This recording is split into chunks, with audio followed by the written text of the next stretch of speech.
Welcome to the news. Today we will be interviewing ex-war nurse Racheal Pratt. Can you tell me about yourself and what it was like growing up in Victoria? I was born on the 18th of July 1874 in Mumbanna near Hayward, Victoria.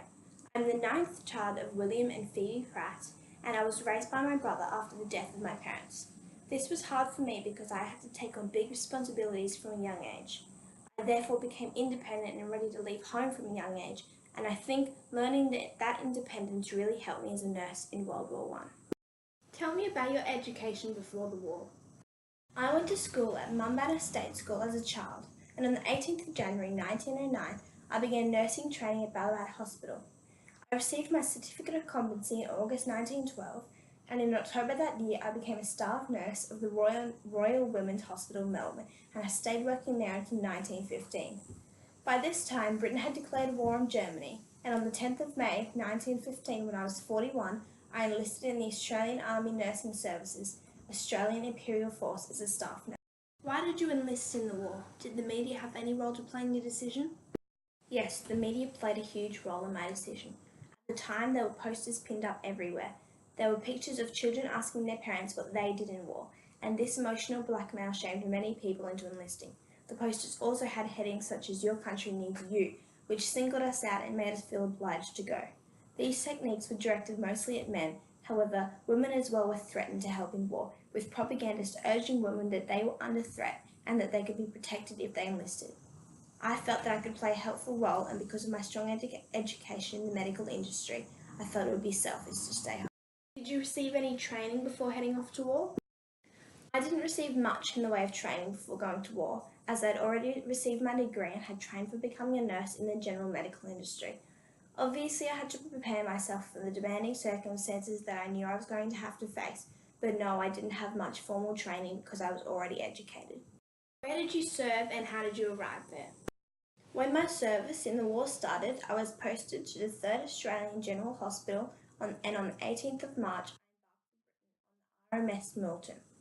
Once I had served 3 months in Britain, I was transferred to the Greek island of Lemnos, which was extremely difficult as there was little equipment and supplies that we could use. My time in Lemnos was the most chaotic because soldiers from Gallipoli never stopped pouring into the hospital. I then went on to serve in Egypt until the 25th of December 1916 before being posted to the 1st Australian Casualty Clearing Station in France. How did life at war differ from life at home? Life at war was horrific and not what propagandists and other soldiers made it seem.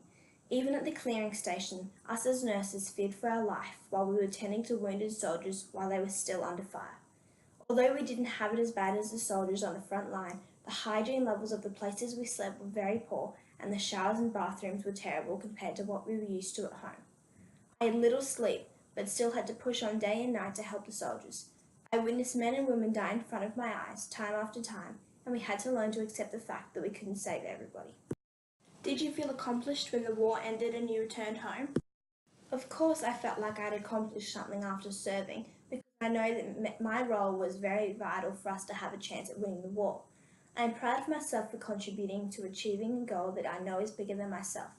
My colleagues and I saved countless lives while in dangerous situations, but we still wish that we'd be able to save more. Just surviving the war experience has made me re-look my life and evaluate my future.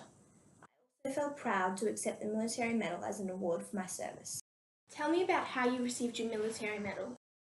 One night in early June 1917, I was on duty at a casualty clearing station in Belleau, France, when a German bomb exploded near my tent. Pieces of metal ripped through my shoulders and back and punctured my lung, but I continued to care for my patients until I collapsed. After surgery in Britain, I was posted to numerous Australian auxiliary hospitals before returning to Australia at the end of the war. As the presenter stated, I was awarded the military medal for my bravery under fire, and I was honoured to be presented with such an award. Do you have any problems or disabilities resulting from your service in war? As a result of my service in war, I suffer from chronic bronchitis. This means that my bronchi tubes are inflamed, causing difficulty breathing, wheezing and fevers. Doctors have said that I will suffer from it for the rest of my life. Other than my physical problem, I have horrific memories of the traumatic circumstances that will be with me forever. I remember the thousands of men I could not save as I watched many of them die in front of me. How has your view changed on war since your experience? When I was first enlisting, I knew that I would face conditions that put me out of my comfort zone, but this was nothing compared to the actual experience. I witnessed horrific events and deaths. There are no words to explain the circumstances that countless men and women were put through in World War I. Even though Britain technically won the war, from my experience, I strongly believe that nobody can win a war because we sacrifice too much for an end goal that doesn't need to be accomplished in this way. Thank you for joining us today. We value your time and information.